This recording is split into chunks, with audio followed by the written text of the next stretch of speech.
우리 주님의 은혜와 평강이 사랑하는 성도 여러분 모두에게 임하기를 빕니다.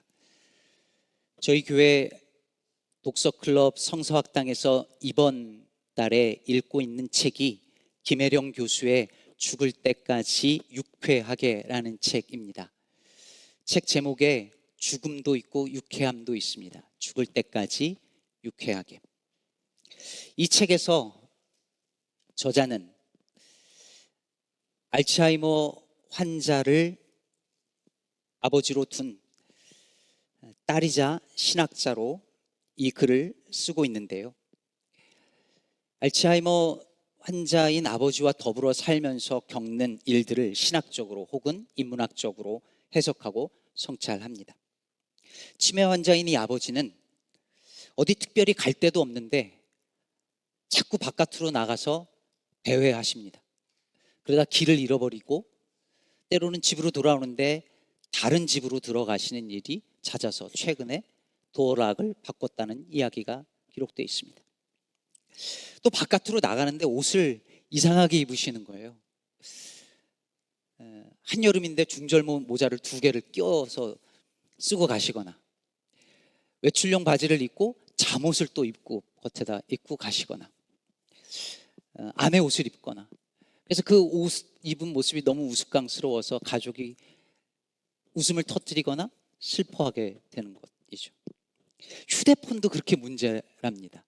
휴대폰에 옛날에 적혀 있는 번호로 다 전화를 거시는 거예요. 카톡 있으면 그거 다 하고, 그래가지고 그걸 또 다 지우고 했답니다.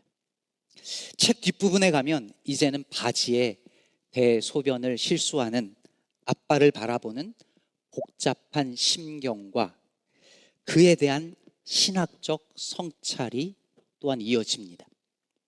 제가 이 책을 읽으면서 마음이 개인적으로 조금 더 힘들었던 이유 중에 하나는 저자인 이 딸이 돌보고 있는 치매 아버지가 누구보다도 성실하게 목회해온 목사님이라는 사실입니다.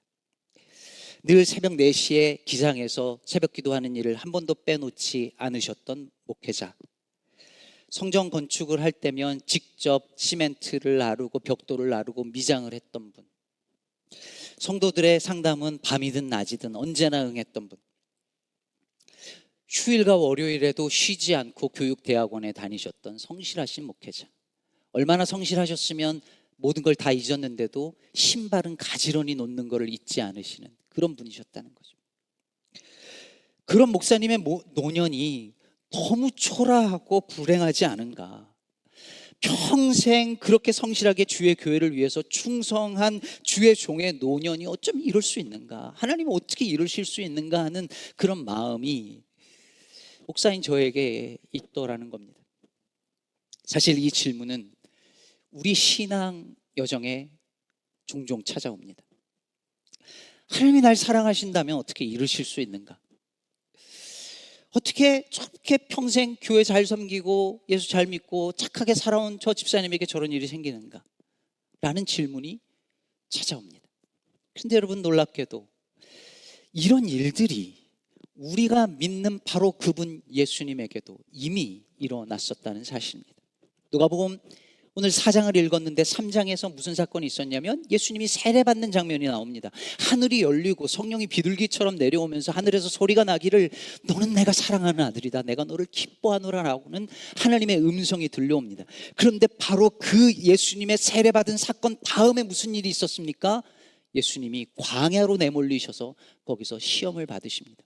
조금 전에 내가 널 사랑한다, 너는 내 아들이다 라고 말씀을 하셨는데 그러고 광야로 내모십니다.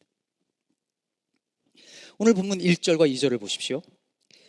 예수께서 성령의 충만함을 입어 요단강에서 돌아오사 광야에서 40일 동안 성령에게 이끌리시며 마귀에게 시험을 받으시더라. 이 모든 날에 아무것도 잡수시지 아니하시니 날수가 다함에 줄이신지라.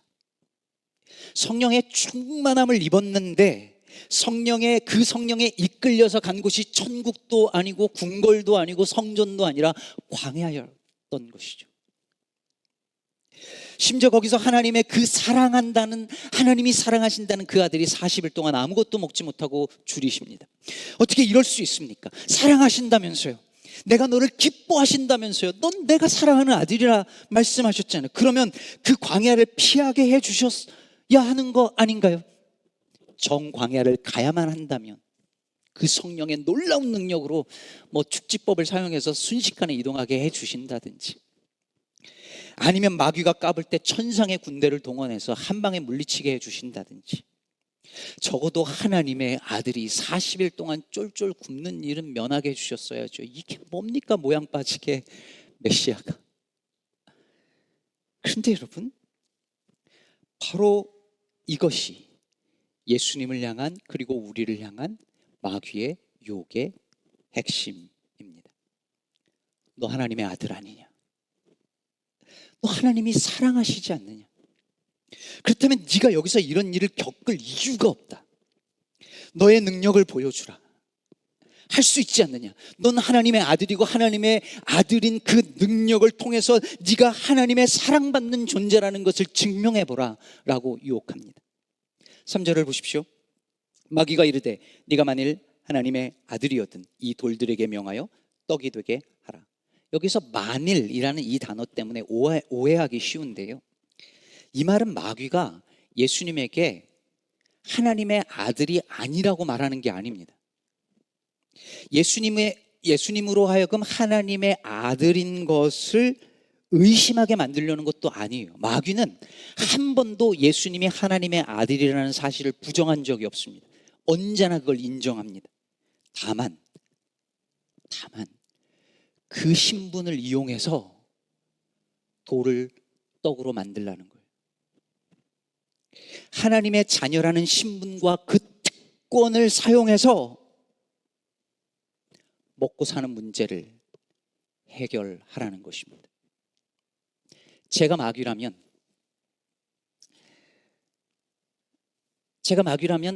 40일이 아니라 한 100일쯤 굶겨서 그냥 죽여버리는 방법을 쓰면 좋지 않을까요? 죽여버리면 끝날 일인데 마귀는 오히려 먹으라고 해요. 먹고 살아야지. 왜 이렇게 굶고 죽어가고 있어? 살아야지. 먹어라고 말합니다. 하나님 일 하지 말라는 게 아니고 먹고 해. 예수 믿지 말라는 말 아니고 교회 다니지 말라는 말 아니고 신앙 갖지 말라는 말 아니야. 근데 일단 먹고 살아야지. 먹고 살아야 그 다음에 신앙도 있는 거고 예수도 있는 거지. 그러니까 먹어 라고 유혹합니다. 잘 보세요. 마귀는 절대 나쁜 것을 던지면서 우리를 유혹하지 않습니다. 두 번째 시험도 마찬가지입니다. 예수님을 높은 곳으로 데리고 올라가서 천하만국을 다 보여주면서 이 모든 걸 너에게, 모든 권위와 영광을 다 너에게 주겠다고 말합니다. 온 세상을 구원할 수 있는, 왕으로서 구원할 수 있는 권세를 내가 너에게 주겠다고 말합니다. 너 그걸 위해 온 거잖아. 세상을 얻어서 구원하려고 온 거잖아. 내가 그렇게 할 수 있게 해줄게, 줄게. 나에게 절 한 번만 하면 된다고. 여러분, 세상을 멸하겠다고 말하는 게 아니라, 세상을 빼앗겠다라고 말하는 게 아니라 그걸 주겠다는 거예요. 권세를 주겠다는 거잖아요. 그것을 네가 다 가져가면 고통받는 사람들, 세상의 모든 고통 네가 다 해결해 줄 수 있어. 나한테 절만 해. 세 번째도 마찬가지입니다. 9절을 보면 또 이끌고 예루살렘으로 가서 성전 꼭대기에 세우고 이르되 네가 만일 하나님의 아들이거든 여기서 뛰어내리라. 네가 여기서 뛰어내리면 성경에 기록된 대로 하나님이 천사들을 보내주셔서 다 받아주시고 하나도 안 다치게 해줄 거야. 그러면 네가 하나님의 사랑받는 아들이라는 걸 온 천하가 알게 될 수 있고 증명할 수 있어. 뛰어내리기만 하면 너가 얼마나 위대한 하나님의 아들이고 사랑받는 존재인지 다 보여줄 수 있어. 온 세상에 증명해 줄 수 있어. 뛰어내려. 보세요. 빼앗는 것이 아니라 주는 것으로 유혹합니다. 다 좋은 것들이에요. 마귀의 가장 강력한 시험은 이처럼 좋아 보이는 것을 던지며 찾아옵니다. 실패가 아니라 성공으로 유혹합니다. 그래서 프레드 크레독이라는 교수는 말하기를 에덴에서 시험하던 그 자는 아담에게 묻기를 당신은 악마처럼 되기를 원하십니까? 라고 물은 것이 아니라 당신은 하나님처럼 되고 싶습니까? 라고 물어봤다는 거예요. 너 나처럼 될래? 라고 마귀가 물은 것이 아니라 하나님처럼 되고 싶지 않아? 이게 마귀의 유혹의 핵심이었다는 거죠. 얼마나 좋아요, 하나님처럼 되는 거. 사실 오늘 예수님의 이 광야의 세 가지 유혹은 에덴에서의 유혹에 다른 것이 아니고 출애굽한 백성들이 광야에서 받았던 유혹과 같은 것들입니다. 그래서 예수님은 신명기의 말씀으로 마귀의 유혹을 물리치시죠. 기록된 바 사람이 떡으로만 살 것이 아니라, 기록된 바 주 너의 하나님께 경배하고 다만 그를 섬기라 하였다. 주 너의 하나님을 시험하지 말라 하였느니라. 사랑하는 여러분, 보세요. 이 본문 속에, 이 예수님이 시험받는 이야기 속에 우리 크리스찬들이 너무나 쉽게 빠지는 유혹의 본질이 다 담겨져 있습니다. 약함과 실패를 제거해버리고 강함과 성공만이 하나님의 축복의 증거라고 믿게 만드는 것입니다. 평생 교회를 위해서 충성한 신실한 주의종 목사가 어떻게 치매를 걸릴 수 있어? 복을 받아야지 라고 생각하게 만듭니다. 예수 믿는 사람이 사회에서 뭔가 성취하고 성공하고 뭔가 그럴듯한 모습을 보이면 하나님께 영광 돌리는 것이라고 믿고 그 반대가 되면 하나님의 영광을 가린다라고 말합니다. 저희 가정이 제 초등학교 4학년 때 부도나고 교회를 못 간 이유도 그거이었습니다. 하나님 영광 가리는 것 같았어요. 우리 인생에 누구나 찾아올 수 있는 약함과 실패, 질병, 사고, 장애, 이혼, 해고, 파산, 우울증, 죽음 등을 부정합니다. 그리고 그걸 극복해내는 것에서만 하나님의 사랑이, 하나님의 은혜가 임하는 증거라고 여깁니다. 서두에서 소개한 죽을 때까지 유쾌하게라는 이 책에 매우 인상 깊은 구절들이 여러 개가 있었는데요. 그 중에 이 아버지께서 이 인지 능력과 신체 능력이 이제 서너 살 수준으로 떨어져 버려요. 그래서 남들 보기에 한없이 가엾고 지루한 시간을 보내는데, 그런 아버지를 보면서 이 딸이 깨달은 것이 있었고 그것에 대해서 이렇게 씁니다.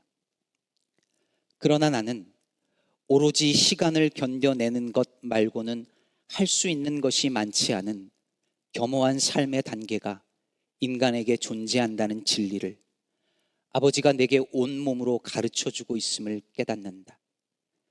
아버지가 젊은 시절 성취한 빛나는 것들보다 나는 병든 아버지가 죽기까지 버텨내며 증거하는 삶의 진리를 더 오래 기억하며 내 삶을 버텨내는 힘을 얻을 것이다. 젊은 시절에는 많은 걸 성취하며 이루며 살잖아요. 그래서 뭔가를 해내요. 그리고 해내는 것을 통해서 내가 이런 사람이라는 것을 증명해 보이려 해요. 여러분, 지금 여기 30, 40대, 50대들 다 그렇게 하면서 힘겹게 지치며 살아가잖아요. 나 이런 사람이야. 나 이렇게 쓸모가 있어. 나 이렇게 괜찮은 사람이야. 나 이렇게 능력 있는 사람이야 라는 것을 나의 성취를 통해서, 나의 성공을 통해서 증명해 보이려고 그렇게 살아가잖아요.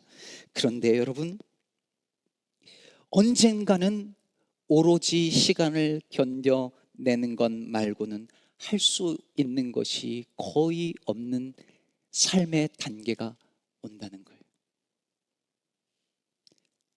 그러나 예수를 믿는다는 것은 바로 그런 삶의 단계에 이르더라도 우리가 여전히 하나님의 사랑받는 아들이요 딸이라는 사실을 믿는 것입니다. 그 어떤 것도 증명해낼 수 없어도, 그 어떤 성취를 통해서 내가 이런 사람이라는 것을 드러낼 수 있는 가능성이 하나도 없어도, 뭔가를 성취하고 성공하지 못해도 하나님이 날 사랑하시고 나를 기뻐하신다는 사실에는 아무 변화도 없다는 사실을 우리는 믿는 것입니다.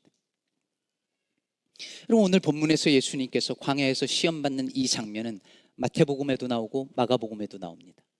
그런데 마태 마가복음에 나오는 이 예수님의 광야 시험 사건과 누가복음 사이에는 차이점들이 여러 개가 있습니다. 그 중에 대표적인 것은 뭐냐면 예수님이 시험 받으신 세 가지 시험의 순서입니다. 마태 마가 누가는 전부 다 첫 번째 시험이 돌을 떡으로 만들라는 것으로 묘사합니다. 이건 똑같아요. 그런데 마태 마가복음에서는 두 번째 시험이 뭐냐면 성전에서 뛰어내리라이고, 세 번째 시험이 뭐냐면 천하만국을 보여주면서 이걸 너 다 주겠다라는 것입니다. 그런데 누가복음은 두 번째와 세 번째 순서가 바뀌어져 있습니다. 세 번째 시험이 뭐냐면 성전에서 뛰어내리라입니다. 누가는 왜 이렇게 했을까요? 누가복음은 흥미롭습니다. 누가복음 전체 이야기가 성전에서 시작해서 성전에서 끝나요. 누가복음 1장은 세례 요한의 아버지가 성전에 들어가서 분향하는 그 이야기로 1장이 시작합니다. 누가복음 마지막 장 마지막 절은 어떻게 끝날까요? 이렇게 끝납니다. 24장 53절, 늘 성전에서 하나님을 찬송하니라. 예수의 제자들이. 뿐만 아니라 누가복음의 예수님은 계속해서 예루살렘과 성전을 향해서 가는 분으로 묘사되어져 있습니다. 그리고 그 마지막 그곳에서, 그 예루살렘에서, 성전이 있는 그곳에서 무슨 일이 일어납니까? 예수님께서 광야에서 받으셨던 그 최후의 유혹을 다시 받으십니다. 예수님께서 십자가에 달리셨을 때 관리들이 이렇게 비웃으면서 말합니다. 23장 35절을 보면 만일 하나님이 택하신 자 그리스도이면 자신도 구원할지어다. 그리고 군인들도 희롱하면서 말합니다. 37절에 네가 만일 유대인의 왕이면 네가 너를 구원하라. 그리고 예수님 옆에 있던 강도 중 하나는 이렇게 비방하며 말합니다. 네가 그리스도가 아니냐? 너와 우리를 구원하라. 그럼 잘 보세요. 다 같은 말입니다. 네가 정말 하나님의 아들이라면 뛰어내려와라. 십자가에서 내려와 봐라. 하나님이 널 정말 사랑하신다면 십자가에서 그렇게 초라하게 죽게 놔둘 리가 없다. 내려오라. 하나님이 죽지 않게끔 너를 받아주실 것이다. 뛰어내리라. 천사들이 너를 받아줄 것이다. 광야에서 했던 그 유혹을 최후의 유혹으로 다시 하고 있습니다. 바로 이것이 오늘 본문 13절의 의미입니다. 마귀가 모든 시험을 다한 후에 얼마 동안 떠나니라. 얼마 동안 떠나니라는 말이 의미하는 게 무엇입니까? 다시 돌아온다는 것이죠. 다시 돌아옵니다. 마태나 마가복음엔 이 구절이 없어요. 천사들이 수종 드는 것으로 끝납니다. 그런데 누가는 얼마 동안 떠났다라고 말하면서 다시 돌아올 것을 암시하고, 실제로 누가복음 뒷부분에 마귀는 다시 돌아와서 최후의 유혹을 십자가상의 예수님에게 던집니다. 마귀는, 얼마 동안 떠났던 마귀는 다시 돌아와 우리를 유혹합니다.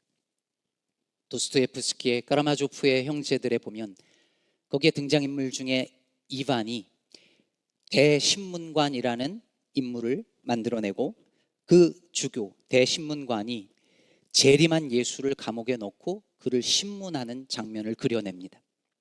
여기서 대신문관 그 주교는 예수님에게 따지듯이 말합니다. 그때 마귀의 그 시험을 받을 때 마귀가 제안했던 그것들을 당신은 받아들였어야만 한다고. 당신이 인간의 빵 문제를 해결만 해줬더라면 이 세상 모든 사람들이 당신을 따랐을 것이라고. 그러지 않았겠냐는 거죠. 또한 성전에서 뛰어내려도 안전한 모습을 보여줬어야 했다고. 오늘날의 종교인들은 뭔가 앞에서 기적적인 초자연적인 일들을 보여줘야 믿는다고. 뛰어내려서 안전한 그 모습을 보여줬어야 하지 않느냐고 말합니다. 세 번째로, 당신이 천하만국의 권세를 가졌어야 한다고 말하면서 당신이 거절한 그것을 오늘날의 교회인 우리가 갖고 있다고 말합니다. 즉 중세교회의 정치, 권력을 의미하는 거겠죠. 이 소설이 보여주는 것이 무엇이겠습니까? 예수님과 달리 마귀의 유혹에 넘어가 버린 교회와 그리스도인들의 모습을 보여주고 있습니다. 잠시 떠났던 마귀는 때가 되면 돌아와 계속 우리를 유혹합니다. 살아있는 동안 우리는 이 유혹에 자유로울 수 없을 것입니다.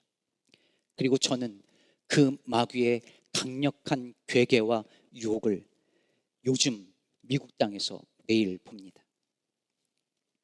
가자지구를 테이크 오버해서 거기에 건물들을 짓고 싹 개선을 하겠다라고 호언장담을 합니다. 잘 살게 만들어 주겠다는 겁니다. 어서 많이 듣던 거 아닌가요? 캐나다를 미국의 51번째 주로 만들겠답니다. 덴마크, 그린란드와 파나마 운하를 갖겠답니다. 영토 확장에 대한 야욕을 서슴지 않습니다. 그런데 이 모든 일들이 어떤 캐치프레이즈 하에서 이루어지는 것입니까? 미국을 다시 위대하게.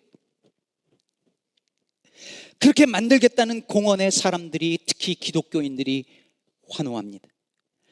강한 나라가 돼서 전쟁 없애주면 되지 않겠냐는 거예요. 전쟁 내가 다 끝내줄게. 강한 나라가 돼서 다 끝내주고 다 부강하게 만들어줄게. 어디서 많이 듣던 말 아닙니까? 부자가 나라가 돼서 당신들 세금 걱정 안 하고 살게 해줄게. 하나님이 복 주셔서 이 미국이 이렇게 부강한 나라가 되었다고 God bless America라고 하는 이 오래된 유혹에 우리는 너무나 쉽게 빠져버립니다. 지난 주간 미국 교계에 충격적인 뉴스가 있었습니다. 저희 교단이 미국 장로 교단인데요. 미국 장로교라는 한국말로 미국 장로교라는 이름을 쓰는 또 하나의 교단이 미국에 있습니다. 저희 교단은 Presbyterian Church USA, PCUSA인데 PCA가 있습니다. Presbyterian Church of America. 이 PCA에서 지난 1월에 미국 정부가 앞으로 이민 정책을 바꿀 것을 대비해서 이민자들과 이민자 공동체에게 정보를 제공해 주는 웹사이트를 선교국에서 만들었습니다. 그런데 지난 2월 12일 이 PCA에서 그 웹페이지를 삭제하고 사과문을 발표했습니다. 사과문의 내용을 듣고 귀를 의심할 정도였습니다. 우리는 기독교인의 의무로서 합법적인 시민 정부의 명령에 순종하고 그들의 권위에 복종해야 한다는 것을 인정합니다. 그렇지 않도록 조언하는 것은 죄입니다. 우리는 우리의 성경적 및 신앙 고백적 기준을 충족하지 못했음을 인정하고 이에 대해 회개하며 사과드립니다. repent라는 단어를 썼습니다. 이 이민자들과 나그네들을 돌보지 못한 것을 repent하는 것이 아니라 나그네들과 이민자들을 돌본다고 말한 것을 repent했습니다. 국가와 정부를 하나님보다 더 두려워하는 이들의 행태였습니다. 그리고 엊그제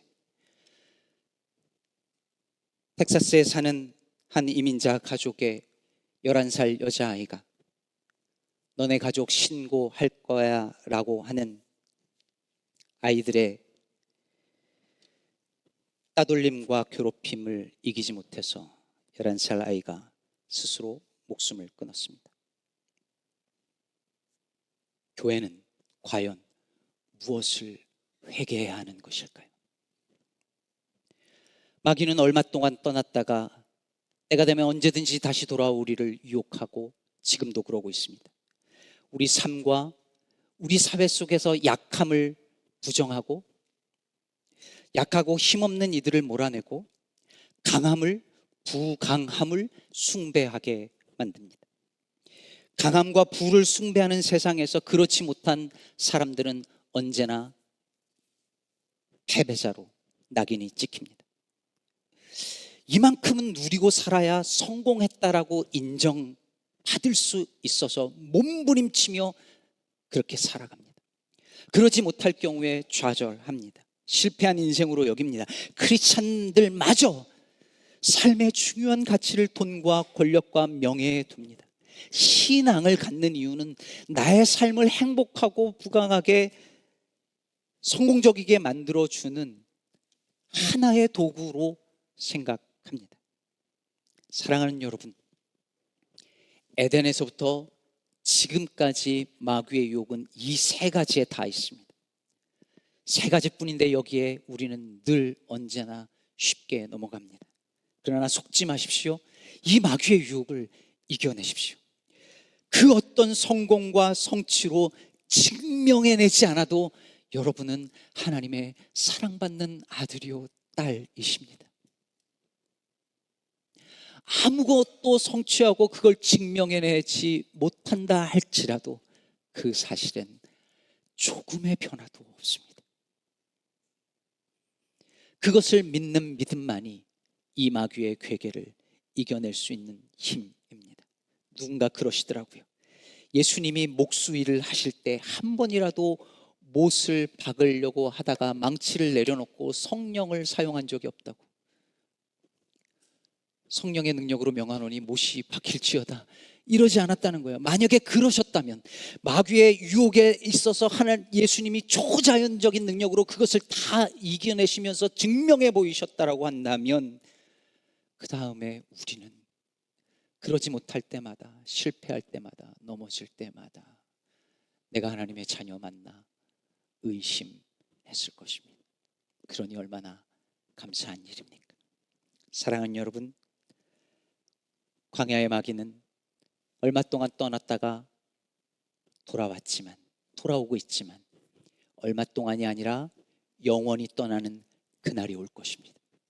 최후의 승리를 얻는 그날까지 성령과 말씀에 충만하여서 내가 하나님의 사랑받는 자녀라는 사실을 잊지 않고 이 일상의 승리를 만들어내는 저와 여러분 되시기를 주의 이름으로 축복합니다.